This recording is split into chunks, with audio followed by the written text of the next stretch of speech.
So very, very insightful. And Jessica, yourself, and I think Fiyahim have in trying to come up with a synopsis of this problem, has you guys have each mentioned the role of the older generation. If it's Jessica terms, they have to get out of the way. If it's in your terms, they need to groom people a lot more aggressively. Um, what is the impetus on the youths themselves? Do they have to wait to be handed, or can they go get it? Oh, somebody can. It's like I said earlier, they definitely have to go get it. But just making sure that I address one thing that Jessica raised. The thing is, if you're coming up with a system, you definitely have to have a system that's appealing to everyone involved. The youth, the adults, the elites, you name it. This is because regardless of any situation, you have people who are currently benefiting from that situation. So it might be the people who are up there right now. So if you don't have a system that's appealing to them so they can embrace the change, then they will resist change. Now, of course, since they're benefiting, they cannot just hand it to us. The youth have to seize the moment. There are definitely lots of ways to go about that. One of them, like I mentioned earlier, is getting engaged, writing letters to your local politicians. Even blogging is a great way to go about it, which is awesome. It's a way of telling the world. And you also mentioned another issue that of the person who did an awesome work focusing on why America is great, and that there are times people focus on the wrong issues. It's true. People, in the Cameroonian experience, for example, we go about, for the most part, thinking about the negatives. We also have positives. We have freedom of religion in Cameroon. Of course, we have Olumba Olumba and Dumia Duyu. We have all those churches. And even our carbon dioxide emission rate is very good. We per capita, we emit 0.03 tons of We don't have no carbon industries. dioxide. But it's not by choice, definitely. Yeah, so we need to think green as well as we grow. So there are lots of different areas that Cameroonians and the youth, of course, can definitely engage. And Kofi Annan always makes this statement that if the leaders fail to lead, the young people can make them follow. And we've seen it in many different places. But I am not asking for the older people or the adults to just leave the stage. No, the system definitely has to be inclusive. Okay. So there is that transition and everyone is involved. In every society, you have a small segment of the people who are driving all of this. Some people are still not on Twitter, even though Twitter is more than 4 years old, and it's pretty much a very disruptive innovation. How can we make sure that Cameroonian youths, not just the Cameroonian youths here, can branch out and make sure that they expand and not look only to government jobs as a way of sustenance? What can we do about that? I'd like to just quickly start off by one agreeing with Leslie. The private sector, in my opinion, has to lead the front of this battle as far as change is concerned.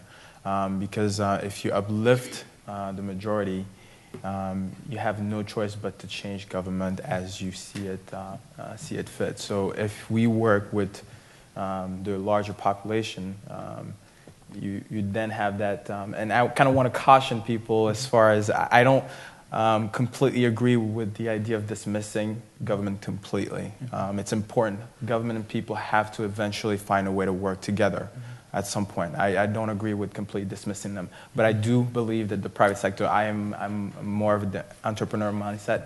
I do believe the private sector is where it's at.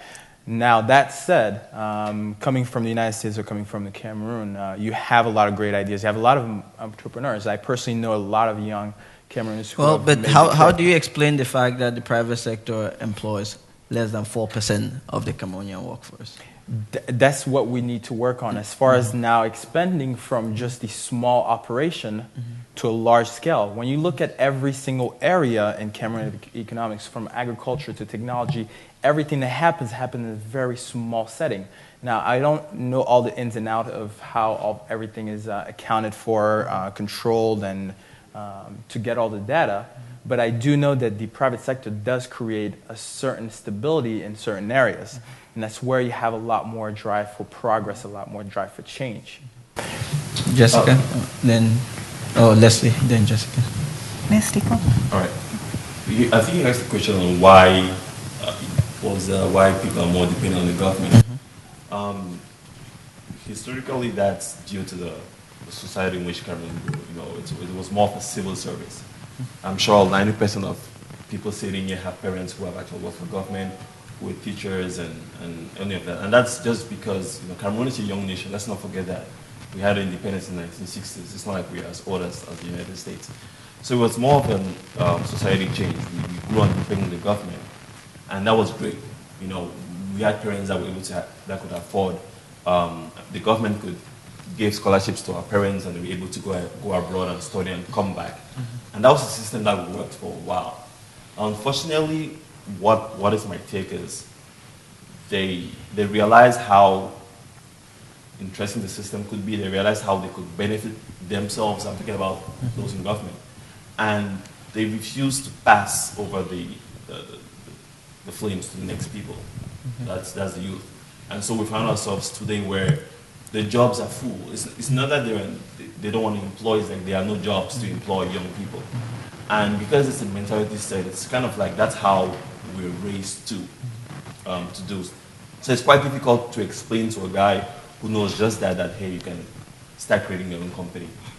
Now, as every society, things change. People have realized that they can't continue depending on the government to do these things. People are trying to create new ways to generate revenue. Okada is a good example. Unfortunately, it's a good and bad example because you see all the accidents out there. But again, that's a way to get it. Yeah. Get ready for your questions. Okay, my take on this is that social entrepreneurship will probably be a way of not only empowering the youth and the women, but taking care of basic social issues. I have an organization I'm very passionate about, but it's based in East Africa. It's called Amaniaju. So the women, they are victims of war, that are being raped, assaulted. So they get in that organization, give them tools to make very fancy stuff like bags out of clothes from Africa, and they sell all over the world.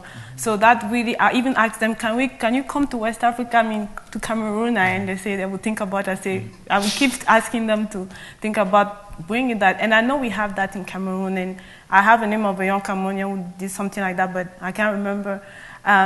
If we can just allow the creativity to blossom in Africa, like I have some connection on Facebook who are selling similar things. So if we can go, instead of, first of all, I also know that education is a big deal for us in Cameroon, but at one point I wonder if it's even useful to get now an undergraduate degree when you can have like your baccalaureate and then start your business. Maybe 10 years from now you are better off, because once again, how many people will get hired or will have a job? So if we can have, I really like, I live in Yaoundé, so in front of school there are these people selling stuff from home where when you buy it here, people love it. So we have like tourism, so many very things that doesn't cost for anything. And then if we can gather, that's my perspective. Once again, I'm not an economist, I'm a writer first,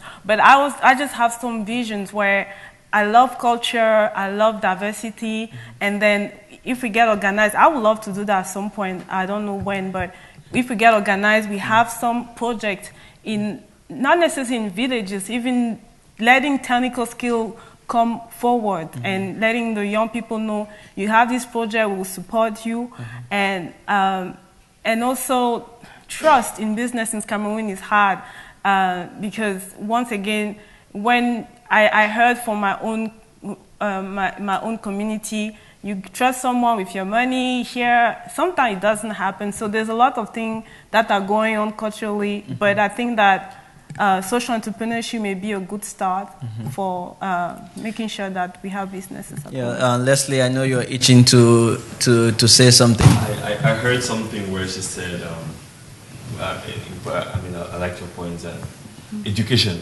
I'm really just passionate about that, and every time if I hear like you don't need to have a degree. Well, but what kind of education? I think that's. I feel like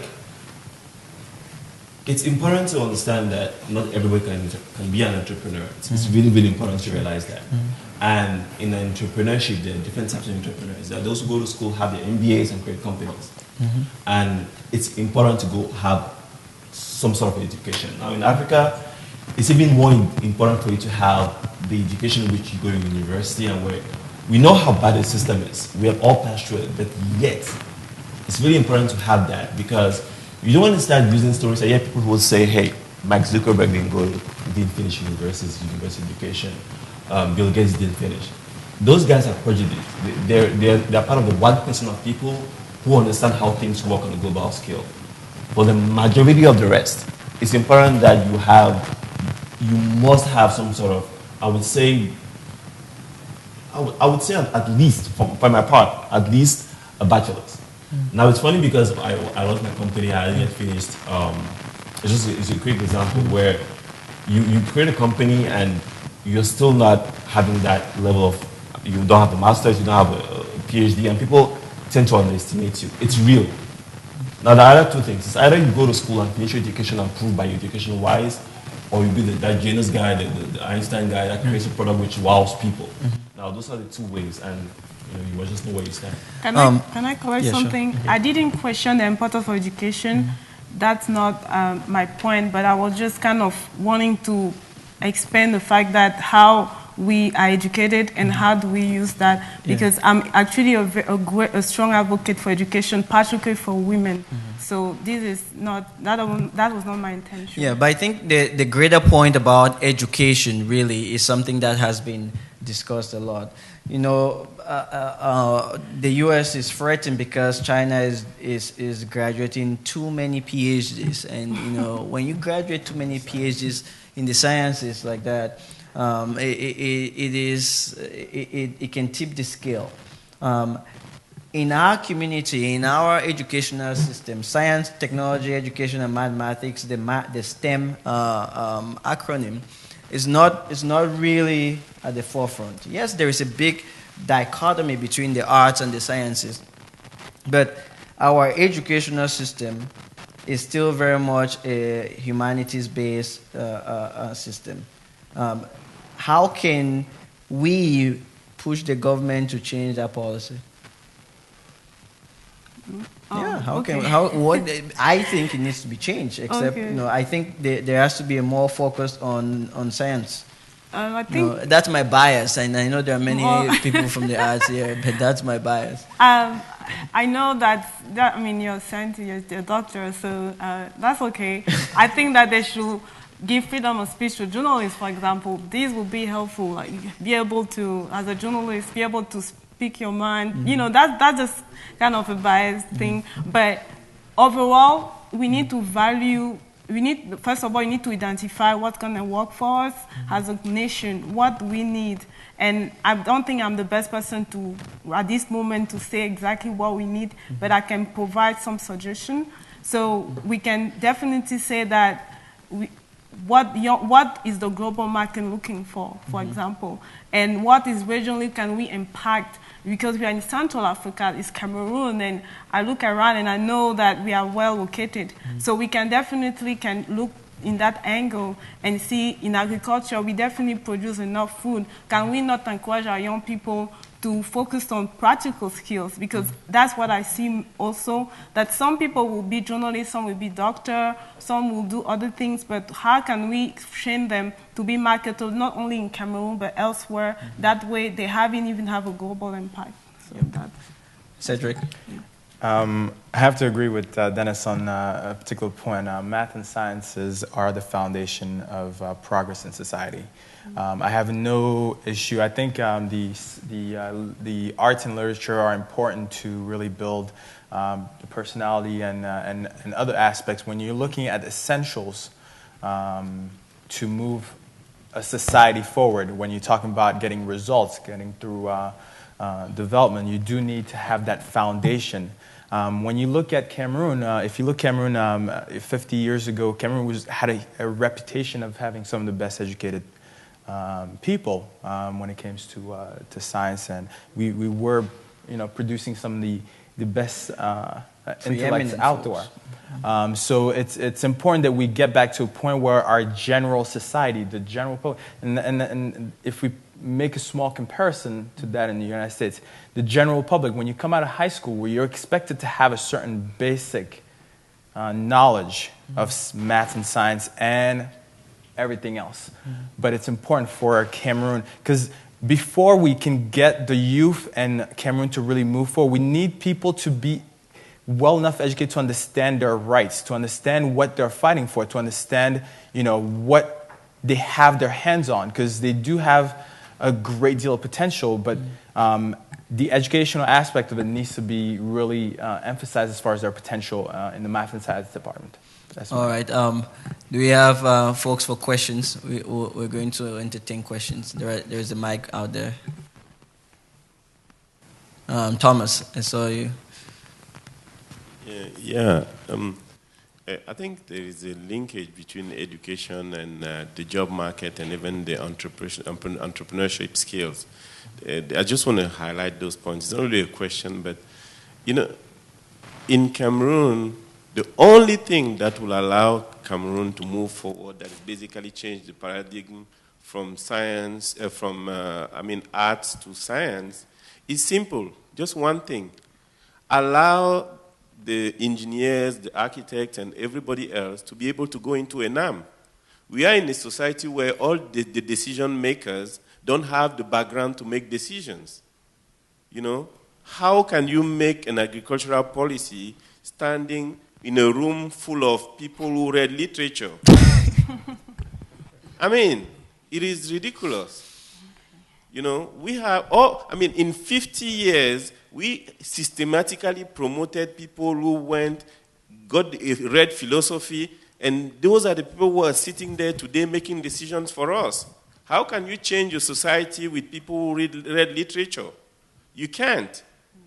The only time they allow people to, they tried 3 years ago to allow maths and computer science guys to enter ENAM. Guess what? There was a revolt. The students from the Faculty of Law went into ENAM march, and basically the government had to stop that decision. But that's wrong, because even France, who is the model that we're supposed to emulate in Cameroon, the students of Polytechnique, Central, Supelec, whatever, all the SUPs, are allowed to go into ENA. And that is why when they go into ENA, guess what? The first job is to be part of cabinet, means they go into the advisory positions. And they influence the decision makers. In Cameroon, where is the background knowledge that allows the decision makers to make proper decisions? We don't have it. And that's why we come back to the issue of the Second Vuri Bridge, where till today they are still doing the survey. What kind of thing is that? A survey for 20 years? That's rubbish. Thank you very much for that. I'll take a question. I very much appreciate your comment there. So, our good panel. I heard very powerful word there. I heard foreign investor. I think that Jessica said that she's heard abroad, not home. That's very familiar as well. And I think Cedric mentioned that one of the ways to lift the youth is give them a strong purpose, maybe that will kind of lift them. And again, the comments about education was really moving to me, because it's something that I live every day. And as I have some stake in educations, I can even appreciate that even more. Because it's true that in Cameroon, we do have a lot of educated people. As a matter of fact, I said many people with diploma. Because education is probably something else. Just to give you, an example, it happened that I wanted to hire an accountant, to put in place an accounting system, very basics. I think these are the basics that you will teach in any accounting curriculum. I said, get the transactions right, get out a net income statement and a balance sheet, right? I mean, I think this is the basics of what you should learn.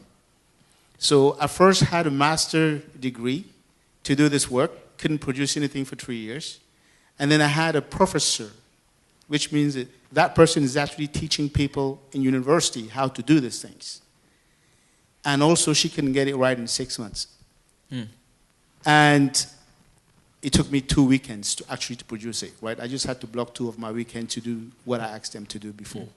So we're talking a lot about education. Having the degree is good. It's better than nothing. But the challenge is to make sure that that education leads into something really tangible. Because one of the challenges that we have in Cameroon is that most of our educators never work. They left school and then they start teaching. They have no experience. And I agree mostly with, I believe it was Leslie who said that. He said, I don't believe things happen through the government. I hold that, well, not that nothing happened through the government, but most things actually happens because of individual initiatives. That's, I believe. Right? But to actually make it happen in Cameroon, yes, and I think, was it Cedric who mentioned it, Feng who mentioned it? We need to use technology, to make it happen. So, sorry for my long speech, long introductions, but I'm getting there. And I actually believe that as well, because today, in the age of new technology, internet, and so forth, my hope was that Cameroonians could go through the internet. Even if the education in the system in Cameroon is poor, they actually have a tool today to learn how the best things are done elsewhere. They have a way to benchmark what they're doing. But, one of the challenges I see in Cameroon is, and I believe, was it Cedric who mentioned it? You have to have some strong leadership. We have to make people feel we're great, we can achieve things. But how do you actually do that in a country where the role model is being eroded?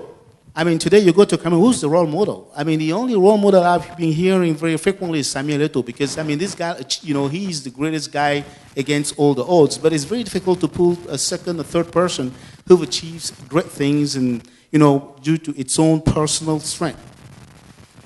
So this is a challenge, for you guys talking, how can we make that people feel great? So the work ethic is another thing. You have the technology, the tools. I think most of the tools are there already today. But then it looks like sometimes the Cameroonians are not willing to live up to the challenge. I'm not talking about the people in this room, because the people in this room is already high achiever, highly motivated, etc. I'm talking about, for example, the masses of educated people that we have in Cameroon. I have had some personal experience. Pull some of these people and say, look, I will give you the basics to live. I mean, this is pulling someone from nothing. He doesn't have anything. So it's a step up for him. I give you basic to live, but then what you need to do is to take on 1 or 2 projects which may eventually change your life and the life of people around you. Guess what? Most of them just give up when they look at the hard work that they have to put in to make it happen. Yeah. We all know that all the great people in Silicon Valleys who created businesses, who do great things, these guys probably sleep 4 or 5 hours a day. They're passionate, they get things done. It's very difficult, to find in Cameroon youths who are willing to put that effort. So question to you guys. So, have the Cameroonian youths given up? When I said the Cameroonian youths, it's not you guys, because you're already above the pack. It's the majority of the people that you know back home. Have they given up? Because, I mean, I'm going to concur with the chairman's point. I talked to a couple of youths, and this is a personal story, in Cameroon, young folks, 25 or so, and asked a couple of them to draft up a business plan for a small business. And, you know, it took 2 months, and they came up with a plan for 3.5 million. I think no. Wait, just wait a minute. 3.5 million, right? Then I said, okay, it's a little bit a lot of money for us to just give it to you. Can you tone it down to 2 million and we'll do it? And the guys like left 2 million on the floor. I was astounded. 2 million francs CFA, and people don't jump up to it. And the people, it's outstanding. And this is just not one example. So make your point. I would say no. He raised a couple of points, and the youth in Cameroon haven't given up. I will talk from experience. I work with a team of Cameroonians who are present in Cameroon. We have a diverse team. And we build what we believe is one of the really, really amazing technologies. Today we have basically 2 contracts. We build software for universities on the scale of Blackboard. And just lately, we were consulted by an American firm to build a in-flight entertainment system. I can't really say much about it because I'm on an NDA. But these are technologies which, on the scale of excellence, you have to be skilled to do that. And the guys who I'm working with are guys from the University of Buea. Now, are they a lot as you would want them to be? Are they many of them? I think no. And the US faces the same problem. Let's not lie ourselves. Silicon Valley has the same problem. They have more skilled jobs than they can recruit. And that's why they have the STEM problem where they're trying to push people to get into the STEM fields. So have they given up? No. Are they doing things, and how can they do it? It's gonna be a process where we're gonna fail a lot to reach what we want to reach. Sure. I mean, your example where you let people say no to 2 million. 2 million is not a lot of money. It's I not. promise you, I've told you no to if I was in Cameroon. If I realize that 2 million will not let me get to where I want to get to. And it's kind of a, how do you know that money is enough? You know, and the last point I want to make is that it's true, it's not easy. You have to give out a lot of hours. And a lot of times we don't talk about those pain periods. And I always like talking about those periods because it's not easy. It's not easy at all. As an entrepreneur, there are times when you go in for weeks without having a proper meal. Not because you don't want to eat, but because you have a certain amount of finances where you have to put into something. Well, I would agree with you, except the person who was just going to be working and not raising the capital. So, Faye, make your point. Thank you very much for the remarks, Mr. Chairman. And the thing is, the Stephen reports actually scores out at 3 on 10 when it comes to political participation and civil society participation. So that tells you that a significant percentage of the Cameroonian populace has given up. There are some who are definitely active. There are some who try, then give up along the way. We have a combination of all of those. But the thing is, we have a role to play, and we cannot do everything. Identify your area of expertise or interest and focus there. And you cannot do it alone. For example, because there's also the issue of greed. You might want to form up, let's say, a small business or an organization. It's very hard for you to be your own financial officer and advising yourself on finances, marketing, and all those things. You can partner or team up with people, even if it's for pro bono. At least get to tap in with other people. And this is the thing. If you want to go fast, go alone. But if you want to go far, go together. And also there are structural challenges which have also been identified. It's the government that will actually make policies regarding the construction of the Uri Bridge and all those things. But then the civil society, the private sector, we have a very significant role to play, which I think all the panelists actually touched on that. But why has the government been actually resisting the change? One, the leaders are currently benefiting from the status quo. And the second is the means we've been coming up with in order to change the situation hasn't been appealing to them, and we've been divided. We are not united in our front. So we have to have a common cause. Take, for example, if you have a petition that's signed by, let's say, 100,000 Cameroonians, that will give it some force. And look at even how the American administration was back in Egypt under Mubarak. But it came a time that even the US government realized there is no way this guy has to leave. That's how it works. We have to be united in our cause. And we should never forget the structural challenges, because we do not make the policies that will affect our access to internet and other things. But we can definitely participate in order to inform public policy. Yeah. That's how we can change public policy. But then going radical about it might also be another way to do it. But always have to try other things and make sure you're very concise and know exactly what to do when you're trying those other things. Don't just move to a power-based approach when you have interest-based and even rights-based approaches that you can. And I just want to make sure we're saying going radical here is mean going alone, going alone and being. And some just people want to make sure. Yeah, they will actually say they will back your cause, but once you start, they back off when the police are on the So street, Cedric, so do you think the youths have given up? Absolutely not. But before I even touch that, if you guys will allow me, I'd like to touch on... You got 1 minute and 1 minute. take a question. That should be plenty to touch on both our interventions. And again, thank you. For the first one, I have to point out, I know we have some arts and literature people here, but again, going back to educational background, math and science are known for getting results, focusing on results, whereas you have the arts and literature are thinkers. Now, thinkers, unfortunately, will not always focus on getting the result, but processing the information and reprocessing. So that may be one of the things that really plagues our leadership when it comes to government. If we don't work on that aspect of getting some results getters into leadership, then we really will not move forward. Even if the private sector moves forward, you need to get some results in the public sector. As far as the technology, real quick, I think technology is important, and it should be a strong point to push. But I think we have to remember, and I'm glad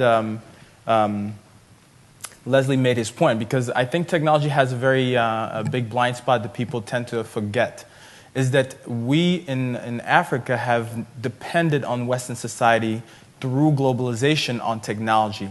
We need to not just be users of technology, but creators. So that goes back again to the point of education. Math and science is important to be creators of technology, not just users. Everybody can use Facebook, everybody can use a computer, but how many people can understand the process of getting a computer to do what it does? That's the key. We have a capital that's currently undersupplied with both electricity and water. That's unacceptable. A capital should be projecting future growth, should be redesigning its infrastructures to accommodate that future growth. You guys live here, and I won't go too far into it. Yeah, good point. But just down to your last question, is the youth have not given up. They may be frustrated, they may be at a point where they seem down low, but you still have that flame within them to want something more. They need to be given an opportunity for something more. Last question. All right. Being that I'm part of you guys, i.e. the youth population, I'm not going to spend some time on self-righteous things and whatever. What I'm missing from all the conversation is something small, action. All right? I'm challenging you guys. Let's get together. All politics is local. We can sit here and talk all day long. It's not going to change a thing. That's why people in Cameroon don't listen to us. Whoever is ready to go back home, let's build a foundation from the dirt up. let's go back and work. Let's go and do something, all right? It's either going to be an evolution or a revolution. It's boiling right now. People are ready to do something. I don't have a question. What I'm saying is Cameroon is a country, both at home and in diaspora, full of theorists. Let's stop talking and do something. That's what we are trying to do. We need the action points. Oh yeah. We're gonna let you say something. Hello everyone. My name is Arlie.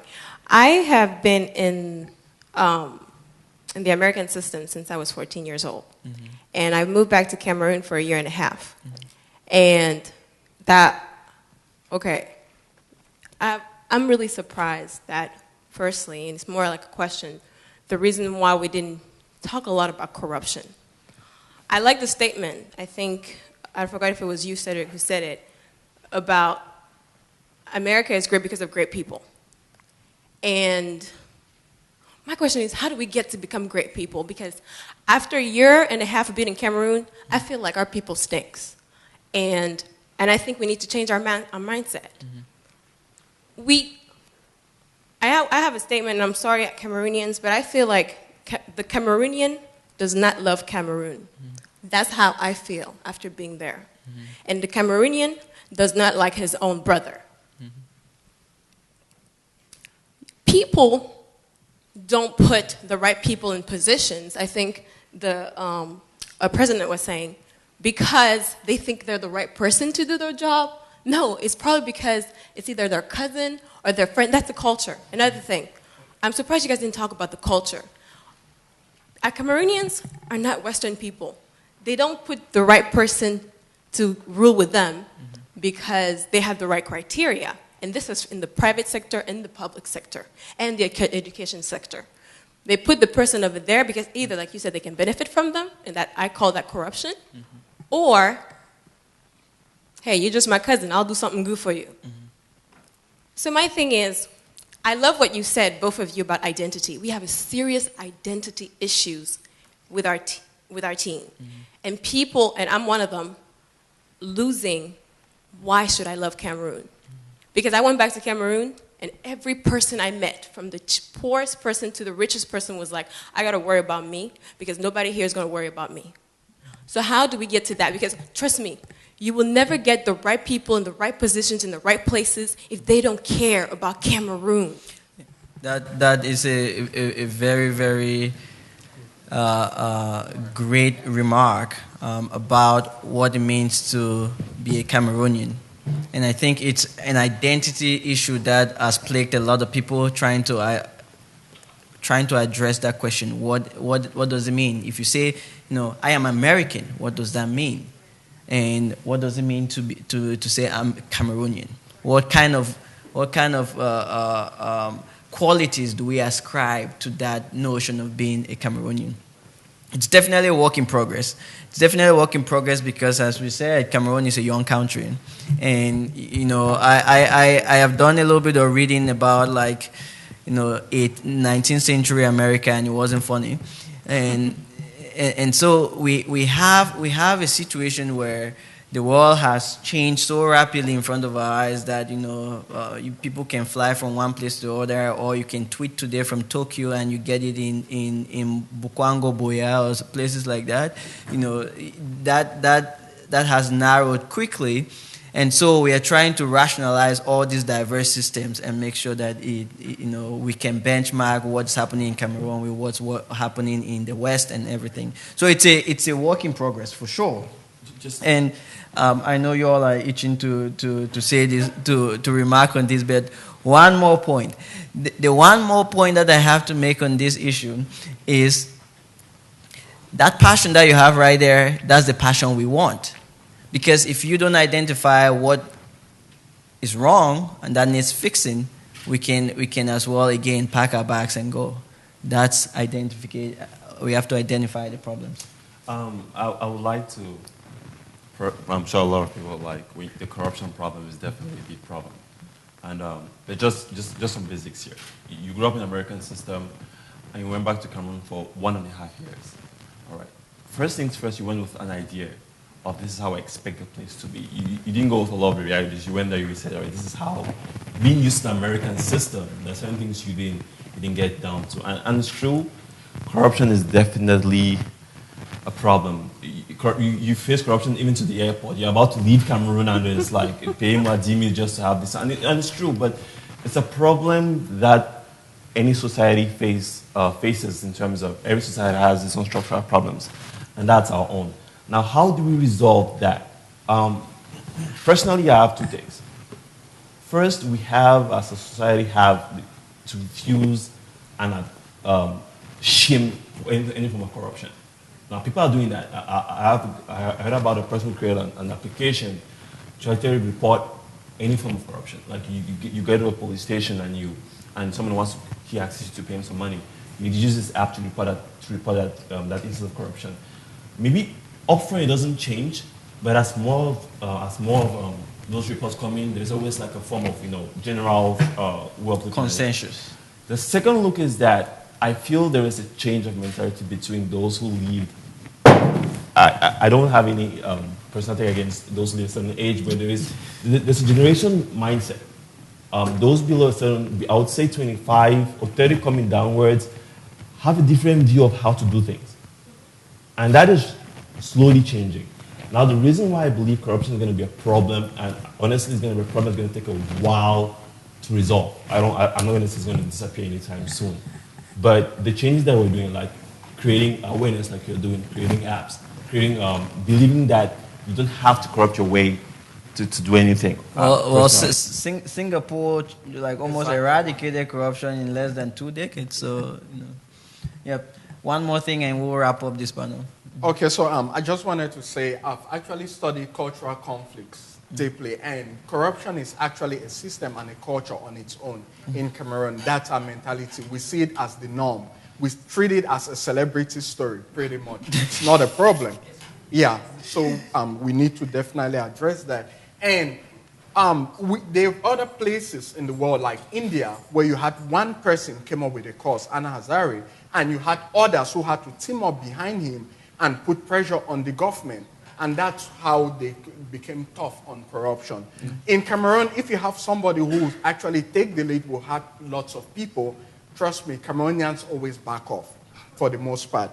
And this is why I always say, if you want to go far... Is that what it means to be Cameroonian? We always back off?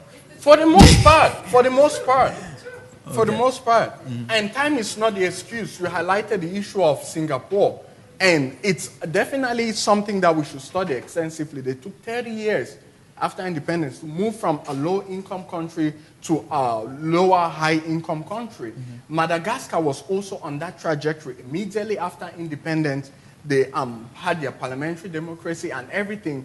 But just because of the political system, in 1990, because the leader at the time lost elections and had to cling onto power, he had to do all sorts of devilish things in order to gain legitimacy. Sure. What ended up happening? He moved from being a lower high-income country to back to a low-income country. Yeah. So the system of governance has something definitely to say in terms of that and the mentality of the people. So I think this is, just to wrap up, it's extremely important. There is debate as to whether the youths have given up. I don't want to be pessimistic, but I think with the right sense of direction, we can really reinvigorate the youthful spirit that every society needs.